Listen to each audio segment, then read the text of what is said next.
warahmatullahi wabarakatuh. Semoga apa kabar semuanya? Semoga semua dalam keadaan sehat walafiat, dalam keadaan senang, dalam keadaan bahagia untuk beraktivitas hari ini.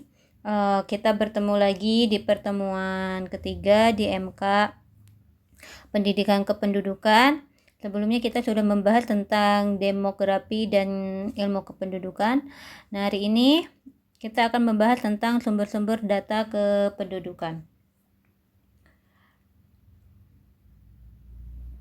Mungkin kalian sudah tahu ya beberapa sumber-sumber data kependudukan. Sumber-sumber data kependudukan ini adalah data yang kita dapatkan dari hasil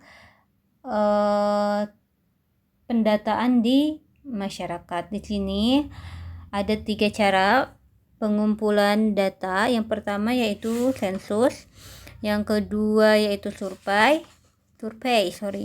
dan yang ketiga adalah registrasi.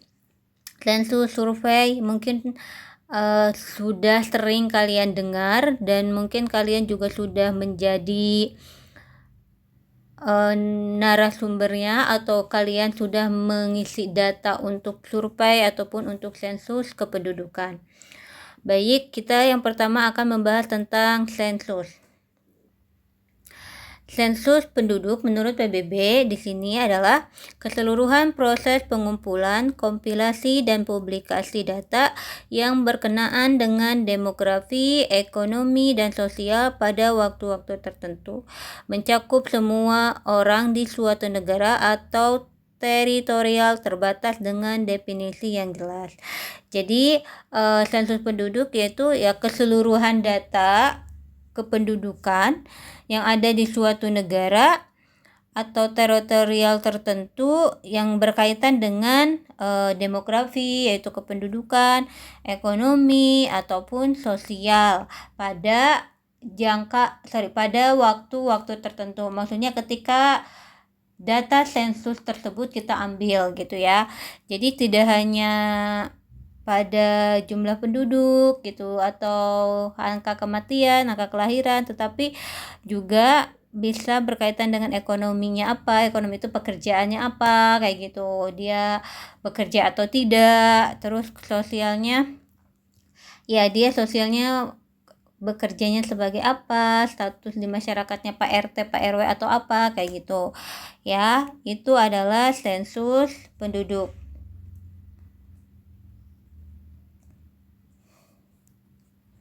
Nah, ciri-ciri utama sensus penduduk ada 6 poin. Yang pertama yaitu kesponsoran. Kesponsoran ini adalah sensus penduduk yang dilakukan secara resmi dan disponsori atau diselenggarakan oleh pemerintah pusat. Gitu ya. Jadi kalau misalnya walaupun kadang-kadang bekerja sama dengan pemerintah tingkat provinsi dan lokal. Jadi sensus penduduk yang diadakan atau disponsori oleh pemerintah pusat dan bekerja sama dengan tingkat provinsi ataupun tingkat daerah. Jadi kalau sensus ini ya memang untuk keperluan pemerintah gitu, untuk keperluan data penduduk yang ada di suatu negara. Jadinya yang menjadi sponsornya atau penyelenggaranya adalah pemerintah pusat. Yang kedua yaitu teritorial. Nah, teritorial yang terdefinisi dengan jelas. Jadi teritorial ini adalah daerah batasan daerah yang jelas gitu ya. Jadi cakupan teritorial pelaksanaan sensus haruslah dengan definisi yang jelas. Jadi maksudnya wilayah mana saja yang akan disensus itu harus jelas. Jadi tidak misalnya kalau misalnya Kabupaten Cirebon berarti ya teritorial Kabupaten Cirebon itu dari daerah mana sampai mana gitu. Jadi harus jelas, tidak misalnya misalnya daerah Kabupaten Cirebon tapi ternyata daerah kota Cirebonnya disensus juga gitu, dan itu dimasuknya ke Kabupaten Cirebon. Nah, itu berarti teritorialnya tidak jelas. Jadi teritorial ini batasan-batasan wilayahnya atau batasan-batasan daerahnya itu harus jelas. Sehingga sensusnya pun atau datanya pun yang didapat memang sesuai dengan keadaan di suatu wilayah tersebut gitu. Yang selanjutnya yaitu universalitas. Universalitas di sini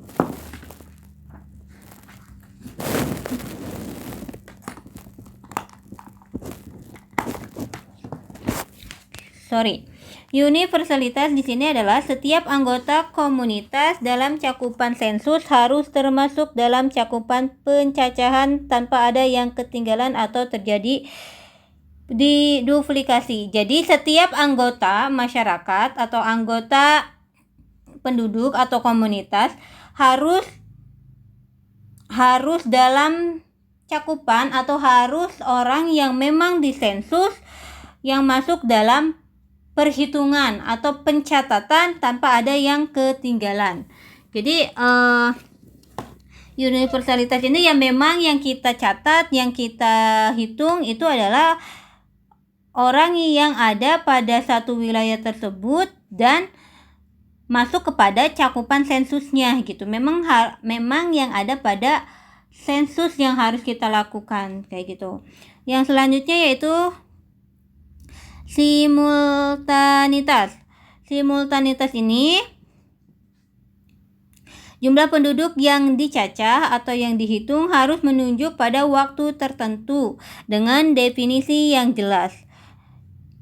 Data yang dikumpulkan harus menunjuk pada periode waktu tertentu dengan definisi yang jelas. Dalam hal ini adalah tanggal sensusnya. Jadi simultanitas ini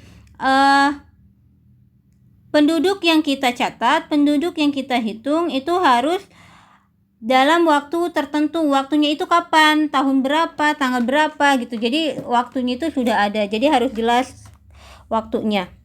Yang kelima yaitu unit individual.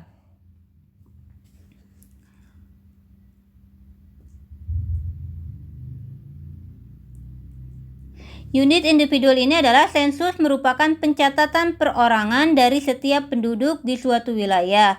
Pencatatan dilakukan secara langsung oleh petugas pada individu yang bersangkutan. Jadi unit individual ini adalah sensus yang dilakukan atau kepada seseorang dari setiap penduduk di suatu wilayah. Jadi secara langsung disensus oleh petugas sensusnya ke yang bersangkutan.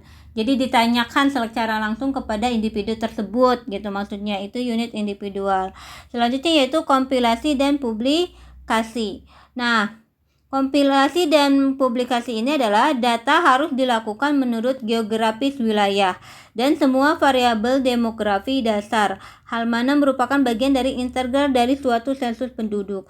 Jadi kompilasi dan publikasi ini kita harus datanya itu yang menurut wilayah secara geografisnya. Kalau misalnya Pulau Jawa berarti ya kita mensensusnya yang di Pulau Jawa gitu. Semua variabel demografi dasar, kematian, kelahiran, migrasi, ya itu komposisi penduduk itu yang harus didata gitu berdasarkan kepada wilayah geografisnya. Pulau Jawa misalnya kematiannya berapa, Pulau Sumatera kematiannya berapa gitu, maksudnya kompilasi dan publikasi gitu. Itu ciri-ciri utama sensus penduduk.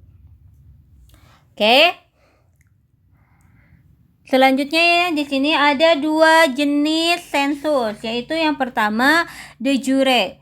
De jure ini mencacah penduduk menurut tempat tinggal tetap atau mencatat atau mensensus penduduk menurut tempat tinggal tetap. Jadi sesuai dengan KTP-nya. Jadi kalau de jure ini kalau misalnya kalian di KTP-nya tinggalnya di Cirebon, berarti ya udah kalian di Cirebon. Jadi benar-benar masyarakat yang ada di situ. benar-benar dia yang tinggal di situ gitu, tinggal tetap di daerah tersebut.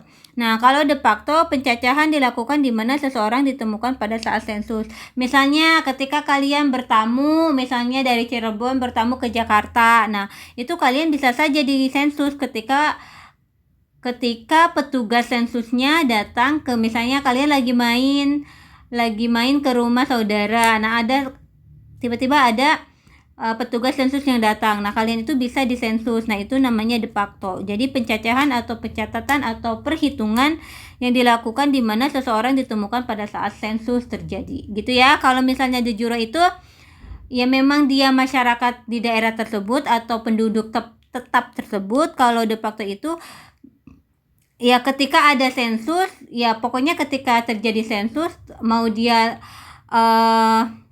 tempat tinggalnya di situ atau tidak, itu nantinya akan dicatat kayak gitu. Itu ya, jadi 2 jenis sensus, de jure dan de facto.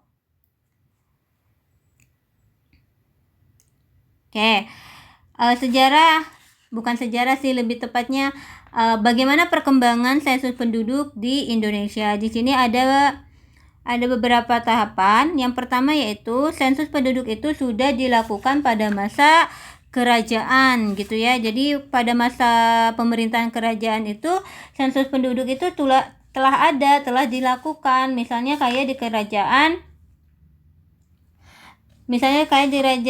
Lombok gitu. Nah, itu mereka melakukan pencatatan atau sensus penduduk. Nah, sensus penduduk itu dulu pada masa pemerintahan kerajaan ini digunakan untuk perpajakan gitu ya, dan untuk penentuan jumlah wajib kerja gitu telah ada. Jadi pada masa kerajaan ini perhitungan penduduk untuk tujuan terbatas, yaitu tujuannya untuk perpajakan dan untuk menentukan jumlah wajib kerja. Jadi mungkin kalau sekarang tuh usia produktif gitu. Jadi usia produktif itu usia yang boleh bekerja itu usia berapa tahun. Nah, itu juga waktu pemerintahan kerajaan yang di Lombok contohnya itu sudah dilakukan. Yang kedua yaitu pada pemerintahan kolonial. Nah, pada pemerintahan kolonial juga telah dilakukan sensus penduduk. Ketika masa Inggris dilakukan oleh Raffles. Di sini Raffles ini melakukan perhitungan jumlah penduduk dalam rangka penetapan sistem pajak tanah atau land rent. Ya, jadi sensus penduduk waktu itu tuh ya digunakannya untuk mendapatkan pajak gitu ya, untuk mendapatkan perhitungan jumlah penduduk dalam rangka penetapan sistem pajak tanah. Itu pada masa Inggris, pada masa Raffles. Selanjutnya pada ketika kolonial Belanda ya sekitar tahun 1880 hingga 1905. Nah, mereka mengadakan sensus penduduk yaitu dengan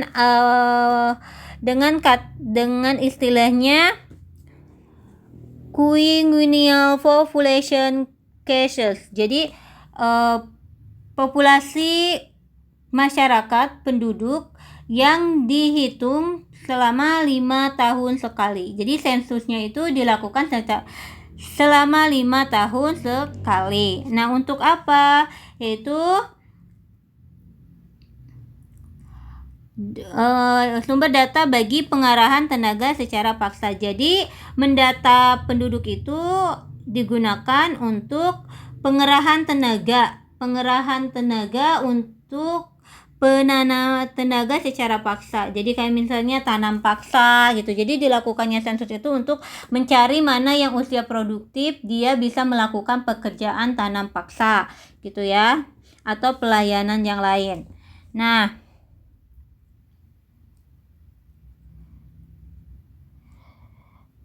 kalau sekarang sensus penduduk itu ya sudah dilakukan dari tahun 1930. Ketika tahun 1930 itu sudah dilakukan sensus penduduk di Indonesia secara de facto ataupun de jure. Oke, selanjutnya yaitu Manfaat sensus. Di sini ada beberapa manfaat sensus. Yang pertama yaitu mengetahui banyaknya penduduk menurut umur, jenis kelamin, penyebaran penduduk, angkatan kerja, kemungkinan bertambah atau berkurangnya penduduk. Jadi manfaatnya itu untuk mengetahui berapa jumlah penduduk, umur misalnya, yaitu umur produktif, umur non produktif, berapa jumlah jenis kelamin perempuan, laki-laki, penyebaran penduduknya gimana. Maksudnya penyebaran penduduk ini apakah di wilayah mana yang jumlah penduduknya lebih besar, di mana jumlah penduduknya yang sedikit gitu ya, angkatan kerja, kemungkinan bertambah atau berkurangnya penduduk. Yang kedua manfaatnya itu untuk memperkirakan jumlah kebutuhan pokok rakyat. Jadi misalnya ketika pemerintah tahu misalnya data penduduk di Indonesia misalnya 2 juta jiwa. Nah, itu tuh bisa juga untuk memperkirakan kebutuhan pokok masyarakat Indonesia. Kalau misalnya 200 juta, kebutuhan pokoknya kira-kira berapa ya dalam 1 tahun gitu misalnya. Dalam misalnya 1 orang membutuhkan berapa kali beras, berapa kali misalnya pakaian dan lain-lain. Yang ketiga yaitu menyusun dan mengukur hasil pelaksanaan program pembangunan. Nah, jadi untuk mengetahui juga hasil pembangunan yang dilakukan oleh pemerintah bagaimana gitu. Selanjutnya kita beralih kepada survei. Tadi kan tentang sensus. Yang kedua yaitu caranya adalah survei. Nah, pelaksanaan survei ini demografis dan beragam survei sampel yang mengumpulkan informasi sering saat bermanfaat. Jadi maksudnya pelaksanaan survei ini bermanfaat untuk masyarakat untuk juga menambah hasil dari sensus penduduk nih. Survei dengan sensus merupakan kegiatan yang saling mengisi atau bisa dikatakan bahwa survei merupakan pelengkap sensus. Misalnya survei yang diadakan antara waktu sensus. Kan sensus itu dilakukan 5 tahun sekali ya. Jadi ketika misalnya kita membutuhkan data untuk mengetahui sesuatu hal yang di luar yang data sensusnya misalnya belum bisa didata kembali karena dilakukan 5 tahun, nah itu bisa menggunakan survei. Di sini ada beberapa survei yang ada di Indonesia. Yang pertama itu survei sosial ekonomi nasional. Sussemnas BPS dimulai sejak tahun 1963. Ini lembaga survei sosial ekonomi nasional, berarti berkaitan dengan survei bagaimana keadaan sosial dan ekonomi di Indonesia. Nah, ini namanya BPS, sudah ada pada tahun 1963. Yang kedua yaitu survei penduduk antar sensus BPS dimulai sejak tahun 1975 dengan cakupan topik yang berbeda-beda. Yang ketiga yaitu survei fertilitas dan mortalitas lembaga demografi. Salah satunya yaitu Fakultas UI yang bekerjasama dengan berbagai universitas di Indonesia. Oke, itu 3 lembaga survei yang ada di Indonesia. Di sini selanjutnya itu survei demografi itu dapat digolongkan menjadi 3 tipe. Yang pertama yaitu survei bertahap tunggal atau single round survey.